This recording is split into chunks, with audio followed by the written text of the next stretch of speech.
Okay, so you're technically right about this. I think it's fair to say that the drums don't sound exactly how they would sound if they were actually in the tank. I'm okay with this for a number of reasons. So you'll notice that only the snare track actually has a reverb response, and this is intentional. We did actually record reverb responses for the overheads and for the kick drum, but I found that when we played the kick drum through the tank, it was just way too much low end. Which suggests that, yeah, if we had an actual acoustic kick drum in there, it would just blow out the low end and it wouldn't work in the mix. Isolating it to the snare means we get to suggest the sound of the tank without having to commit to doing it on the entire kit.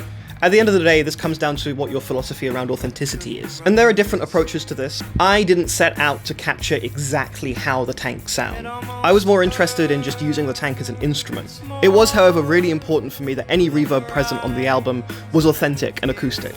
There are examples out there, though, of the opposite approach. Specifically, there's an album by Cowboy Junkies called The Trinity Sessions, and this was recorded in a cathedral and specifically only recorded into one mic.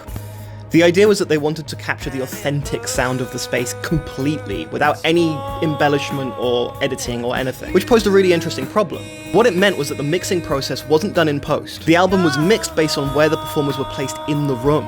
I was considering doing it this way at first, but it just didn't seem practical for this project. It's worth noting, though, that the Cowboy Junkies approach isn't something entirely new. In fact, this is quite literally how early recorded music was mixed, back in the days of wax cylinders and long before the mixing desk as we know it today. But that's probably a topic for another video, so follow for part 2, I guess.